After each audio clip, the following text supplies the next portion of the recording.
हिंदी में यूपीएससी की तैयारी से संबंधित प्रोग्राम्स को देखने के लिए सब्सक्राइब करें स्टडी IQIAS हिंदी। जिस रूम में आप बैठे हुए हैं उस रूम में आप देखिएगा कि किस पदार्थ से सबसे ज्यादा वस्तुएं बनी हुई हैं।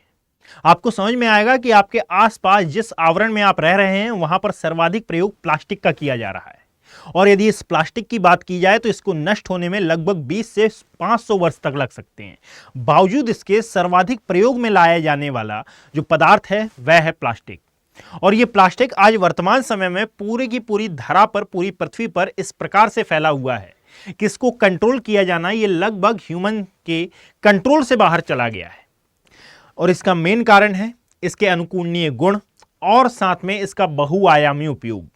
यानी कि ये एक सस्ता पदार्थ भी है, इजीली हमको प्राप्त भी हो जाता है। इसको रिसाइकिल करने की झंझट हम नहीं पालते हैं, परंतु हाँ, इसको यदि रिसाइकिल ना किया जाए तो ये प्रकृति पर एक बहुत बड़ा नेगेटिव इंपैक्ट डाल सकता है। और इसी को कंट्रोल करने के लिए आज का ये टॉपिक आवश्यक है। कारण ये है कि वैश्विक आधार पर प्लास्टिक प्रदूषण जो फैला हुआ है, इससे पहले मैंने एक वीडियो की बात की, एक वीडियो में यह डिस्कशन भी किया था कि यह प्लास्टिक प्रदूषण कितना अधिक फैला हुआ है। इसको आप प्रशांत महासागर में मौजूद इस ग्रेट पैच के आधार पर समझ सकते हैं कि 1990 से ये प्रारंभ हुआ था और साथ में आज वर्तमान में जो उत्तरी प्रशांत महासागर वाला क्षेत्र है वहां पर ग्रेट पैसिफिक गार्बेज पैच आपको दिखाई दे रही है, जो डायरेक्टली, इनडायरेक्टली नहीं, डायरेक्टली ह्यूमन स्वास्थ्य पर, मानव स्वास्थ्य पर इफेक्ट डाल रही है। इवन कैंसर तक जैसी बीमारियां इन प्लास्टिक से देखने के लिए मिल रही हैं।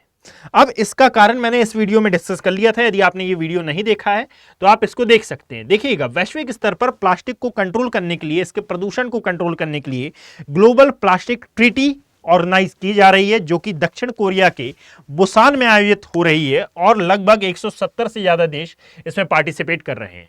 2022 से ये प्रारंभ हुई थी। वर्तमान में यदि 2024 की हम बात करते हैं तो 2024 में ये 25 नवंबर से 25 नवंबर से प्रारंभ हो रही है। 25 नवंबर से प्रारंभ होते हुए यह 2 दिसंबर तक चलेगी। और याद रखिएगा कि यह इसका 5वां संस्करण होगा और ऐसा माना जा रहा है कि यही अंतिम संस्करण होगा। अब इसको करने का मेन उद्देश्य क्या है, आप इस वीडियो को शुरू से लेकर अंत तक देखें। और यदि आपको इस पूरे वीडियो की PDF अवेलेबल करनी हो तो यह है मेरा Telegram handle geography bye Abhishek Kumar या फिर अभिषेक कुमार ज्योग्राफी पर जाकर आप इसकी PDF आफ्टर अपलोडिंग दी वीडियो डाउनलोड कर सकते हैं। और यदि किसी भी प्रकार के डाउट्स आपको होते हैं तो आप इन सोशल मीडिया हैंडल्स का प्रयोग कर सकते हैं, फेसबुक, इंस्टाग्राम, यहां पर भी आप मुझसे कनेक्ट हो सकते हैं। चलिए एक बार समझते हैं कि ये जिस ग्लोबल प्लास्टिक ट्रीटी की हम बात कर रहे हैं इसका मेन उद्देश्य क्या है और क्या कारण है एक्चुअल में कि इसको शुरू किया गया। इसका सबसे बड़ा मैंने कारण बताया है कि जैसे जैसे समुद्र में प्रदूषण बढ़ रहा है, इसके कारण जो समुद्री पारिस्थितिकी तंत्र है ये नष्ट हो रहा है। और समुद्री पारिस्थितिकी तंत्र पर इनडायरेक्टली डिपेंड हम, अर्थात ह्यूमन स्वास्थ्य पर भी इनका बहुत ज्यादा नेगेटिव इंपैक्ट आपको देखने के लिए मिल रहा है। और ये जो नकारात्मक प्रभाव है, कैसे, तो भाई समुद्र में पाए जाने वाले विभिन्न प्रकार के जीवों का सेवन हम करते हैं। क्यों? क्योंकि एक प्रकार से स्वादिष्ट ये होते हैं और सी फूड बहुत ज्यादा फेवरेट माने जाते हैं कई स्थानों पर, तटीय क्षेत्रों में। तो इसके द्वारा जो माइक्रो प्लास्टिक, नैनो प्लास्टिक ये है, ये हमारे शरीर में प्रवेश कर जाते हैं। और याद रखिएगा, ये माइक्रो प्लास्टिक के बारे में मैंने आपको पहले डिस्कस किया था कि ये नष्ट नहीं होते हैं। ये ह्यूमन बॉडी में और समस्त प्रकार के जीवों में ये छोटी छोटी मात्रा में जमा होते जाते हैं और एंड ऑफ द डे ये कई बीमारियों को जन्म देते हैं यदि ये माइक्रो प्लास्टिक बहुत अधिक मात्रा में हमारी बॉडी में जमा हो जाते हैं। ये तो हुई सागरों की बात। इसी प्रकार से यदि हम देखें तो प्लास्टिक स्थल खंड में भी बहुत ज्यादा नेगेटिव इंपैक्ट छोड़ता है। कारण इसका यह है कि यह प्लास्टिक कभी भी नष्ट नहीं होता है ना। इसको नष्ट होने में लगभग 20 से 500 वर्ष तक लग सकते हैं। बावजूद इसको कंट्रोल किए जाने पर हम कदम तो उठाते हैं, परंतु इसमें हम उतना ज्यादा इन्वॉल्वमेंट नहीं बताते।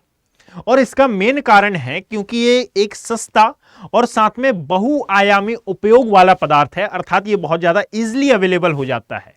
ठीक है, परंतु अवेलेबल होता है, उपयोग किया जाता है। मेन मुद्दा यह है कि इसको नष्ट नहीं किया जाता और उत्पादन इतने वृहद स्तर पर होता है। इसको आप जरा ध्यान से समझिएगा कि यदि मैं वार्षिक वैश्विक उत्पादन की बात करता हूं, 2000 में भारत का वैश्विक उत्पादन लगभग 234 मिलियन टन था और 2019 में ये 460 मीट्रिक टन हो जाता है। इतना अधिक वैश्विक स्तर पर उत्पादन होता है पूरे वर्ल्ड की मैं बात कर रहा हूं, नॉट ओनली इंडिया। और जब ये एनालिसिस किया गया कि भाई सबसे ज्यादा कौन उत्पादन कर रहा है, तो वह देश जहां पर सर्वाधिक विकासशील देशों का परसेंटेज आपको देखने के लिए मिलेगा, यानी इसमें एक लगभग आधा, लगभग 50% उत्पादन तो अकेले एशिया महाद्वीप के कंट्रीज कर रहे हैं। अब स्पेसिफिक एक दो कंट्री के नाम नहीं लूंगा, परंतु यदि भारत की बात की जाए तो याद रखें कि टॉप वे नेशन जो कि सर्वाधिक प्लास्टिक का उत्पादन कर रहे हैं, इसमें भारत का स्थान आपको 5वां देखने के लिए मिलेगा। और इसमें यदि परसेंटेज की हम बात करें और यदि डेटा के अनुसार बात करते हैं तो 9.3 मीट्रिक टन उत्सर्जन कर रहा है, अर्थात प्लास्टिक उत्पादन में और साथ में इसको रिसाइकिल करने में जो विभिन्न प्रकार की विषाक्त गैसों का उत्सर्जन हो रहा है और साथ में जो प्रदूषण फैल रहा है, आप इस डेटा के अनुसार समझ सकते हैं, यानी कि वैश्विक उत्पादन का लगभग 20% हिस्सा अकेला भारत कर रहा है। जो टॉप 4 नेशन है उनमें और भी कई नाम हैं, परंतु हम मेनली भारत की यदि बात करते हैं, क्योंकि किसी भी देश को क्रिटिसाइज यहां पर नहीं किया जा सकता। आज के समय में हर देश अपने अपने स्तर पर बहुत अधिक और साथ में बहुत कम प्रदूषण के लिए जिम्मेदार है कि भाई कर रहा है बहुत ज्यादा प्रदूषण, पर हां कम प्रदूषण करने के लिए वो विभिन्न प्रकार के प्रयास भी कर रहा है। परंतु यहां पर हम ये समझ रहे हैं कि आज जो हमारा टॉपिक है, अर्थात वैश्विक प्लास्टिक संधि, जिसको ग्लोबल प्लास्टिक ट्रीटी के नाम से जाना जा रहा है, इसको शुरू करने का क्या कारण है या फिर इसको शुरू करने पर क्यों इतना दबाव बनाया जा रहा है, ये चर्चा ही हमारे सामने क्यों आई, इसके बारे में हम डिस्कस कर रहे हैं। और नाइजीरिया, इंडोनेशिया, इनका आप परसेंटेज देख सकते हैं और भारत से ये कितने कम है, जरा इसको आप समझ सकते हैं। और भारत वो देश जो कि प्रकृति के प्रति काफी सजग माना जाता है, बहुत ज्यादा एक्टिव है। ये विभिन्न प्रकार की ऑर्गेनाइजेशन, ऐसी ऑर्गेनाइजेशन जो कि पॉल्यूशन को कंट्रोल करने के लिए और विभिन्न प्रकार की जो ये समस्याएं होती हैं इनको कंट्रोल करने के लिए कदम उठाती हैं, इनके लिए काफी एक्टिव माना जाता है।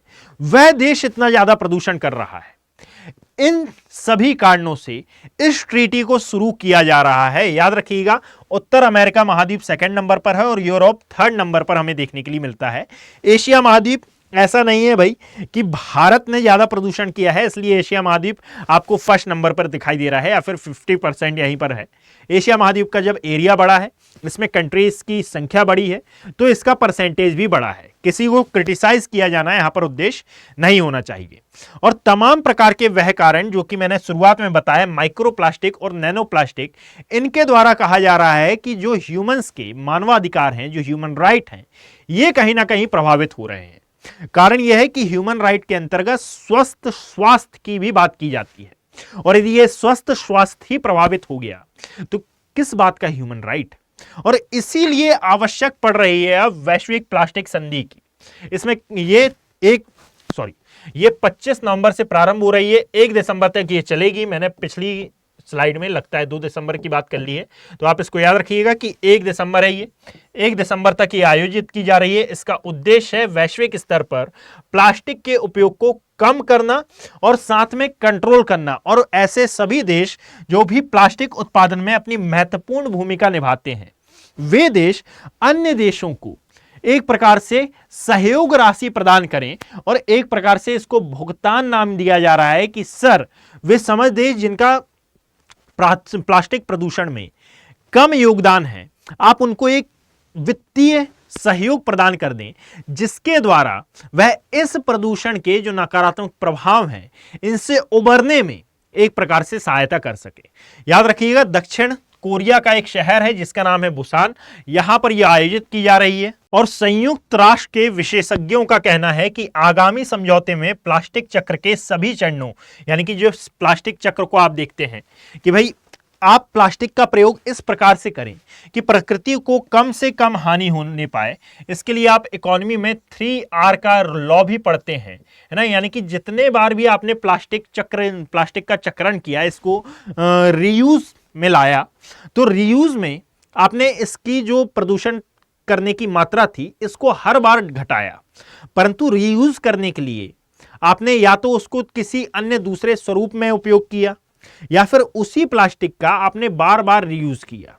तो इससे भी तो किसी ना किसी मैनर में, किसी ना किसी रूप में प्रकृति को हानि पहुंच रही है। और इसी को कंट्रोल किया जाना है कि भाई आप प्लास्टिक चक्र को अपनाएं, और प्लास्टिक चक्र को अपनाना बहुत ज्यादा आवश्यक भी है ताकि हम और अधिक प्लास्टिक का उत्पादन ना करें। परंतु ये जो यूएन के विशेषज्ञ हैं, इन्होंने भी यही बात कही कि आगामी समझौते में, यानी कि ये जो होने वाला है, इसमें प्लास्टिक चक्रण के सभी चरणों में विभिन्न देशों की या फिर जो भी हितधारक होते हैं उनकी जवाबदेही आप तय करें कि भाई कौन सा देश कितना ज्यादा रिस्पॉन्सिबल है और इसमें कौन से देश कम रिस्पॉन्सिबल हैं, और ऐसे देश जो कि ज्यादा रिस्पॉन्सिबल हैं ये कम रिस्पॉन्सिबल देशों के प्रति क्या कर सकते हैं, या फिर ऐसे देशों के प्रति जो कि प्लास्टिक प्रदूषण में किसी भी प्रकार की भूमिका अपनी नहीं निभाते हैं। परंतु वर्तमान परिप्रेक्ष्य में यदि बात की जाए तो हम जितने भी देशों को ये बोल रहे हैं कि वर्तमान में ये प्लास्टिक प्रदूषण के लिए बिल्कुल भी रिस्पॉन्सिबल नहीं है, याद रखिएगा ये डायरेक्ट इनडायरेक्ट दोनों की बात हो रही है। यानी कि आज वर्तमान परिप्रेक्ष्य में देखा जाए तो ऐसा कोई देश नहीं है जो कि लकड़ी से बने हुए सामानों का प्रयोग कर रहा है। हो सकता है कि ये प्लास्टिक को बाहर से आयात कर रहा हो, और यदि आयात किया जा रहा है दैट मीन्स ये उत्पादित हुआ कहीं और इसको यूज किया जा रहा है कहीं और, मतलब कि ये दोनों ही देश रिस्पॉन्सिबल हैं प्लास्टिक प्रदूषण के लिए। इसीलिए मैं इस वीडियो में बोल रहा हूं कि बार बार किसी एक देश को यहां पर टारगेट नहीं किया जा सकता कि वैश्विक उत्पादन में यदि 19% भारत रिस्पॉन्सिबल है ना, 5वें स्थान पर यह आता है, तो भाई भारत की रिस्पॉन्सिबिलिटी यहां पर बहुत ज्यादा है। यहां पर जो उत्पादन हो रहा है ये कई देशों में भेजा जाता है, और कई देशों में भेजे जाने के कारण वे देश भी समान रूप से उत्तरदायी हैं। इसलिए यहां पर विकसित और साथ में विकासशील दोनों ही देशों की बात की जा रही है। और यही है एक्चुअल में ग्लोबल प्लास्टिक ट्रीटी। अभी हुई नहीं है, यदि हो जाएगी, सफल हो जाती है, तो फिर इसमें वित्त की बात की जाएगी। Is that clear?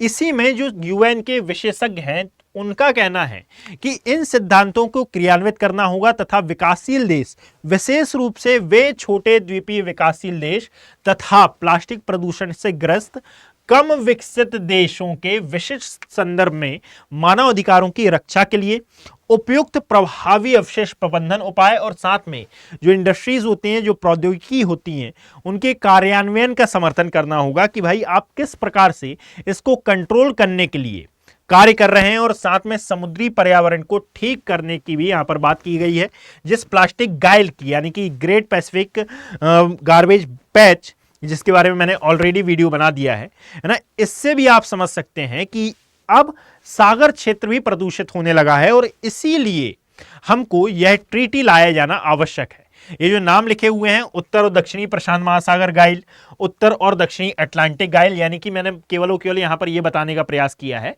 कि भाई आपको ये गार्बेज पैच किन किन महासागरों में मौजूद दिखाई देते हैं। और इसका मेन कारण है कि इसके आसपास का जो एरिया आप देखेंगे वहां पर ऐसे देश हैं जहां पर प्लास्टिक का प्रयोग बहुत ज्यादा किया जाता है, यानी कि आप चाहे वो उत्पादित के द्वारा हो या फिर वो चाहे आयात के द्वारा हो, परंतु हाँ प्लास्टिक का उपयोग उन स्थानों पर होता है। और कुल मिलाकर यह मानवाधिकारों को स्पष्टतः लागू करने के लिए, यानी कि प्रत्येक मानव को मानव के जैसे रहने के लिए प्रेरित किया जा सके और साथ में यह अधिकार प्राप्त हो सके। अधिकारों का क्या है भाई?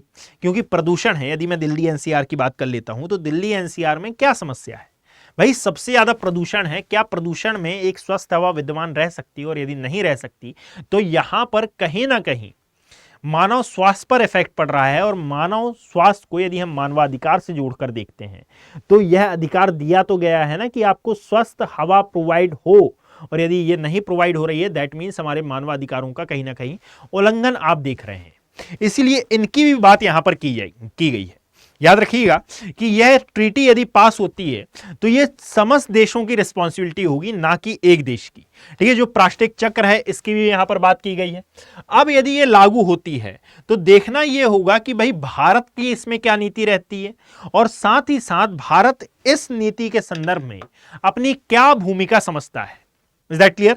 अब आप सभी के लिए एक इंपॉर्टेंट इंफॉर्मेशन भाई, कि यदि आप 2025, 2026 या 2027 के यूपीएससी एस्पिरेंट हैं तो आप सभी के लिए P2I batches, P2I long term, P2I foundation और साथ में फास्ट ट्रैक बैचेस लॉन्च कर दिए गए हैं। यदि आप इन बैचेस का पार्ट बनना चाहते हैं तो कमेंट सेक्शन में जो लिंक दिया हुआ है इस पर क्लिक कर आप इन बैचेस का पार्ट बन सकते हैं। AKB लाइव कोड का यूज किए जाने पर इन बैचेस में आपको मैक्सिमम डिस्काउंट प्राप्त होगा। ये लॉन्ग टर्म बैच के बारे में बता रहा हूं, ये 2027 के अभ्यर्थियों के लिए है। और यदि आप इन बैचेस का पार्ट बनेंगे तो आपको फ्री एनसीईआरटी क्लासेस और साथ ही साथ फ्री मेंटरशिप प्रोग्राम भी अवेलेबल कराया जाएगा। अब इस AKB लाइव कोड का यूज कर ही आपको ये चीजें प्रोवाइड होंगी, अन्यथा की स्थिति में हो सकता है कि ये चीजें आपको प्रोवाइड ना हो। किसी भी फैकल्टी कोड का आप यूज कर सकते हैं। आज से क्लासेस मॉर्निंग में 8 बजे प्रारंभ हो गई हैं, तो आप जल्द से जल्द इन बैचेस में एनरोल करें। धन्यवाद। हिंदी में यूपीएससी की तैयारी से संबंधित प्रोग्राम्स को देखने के लिए सब्सक्राइब करें स्टडी IQ IAS हिंदी।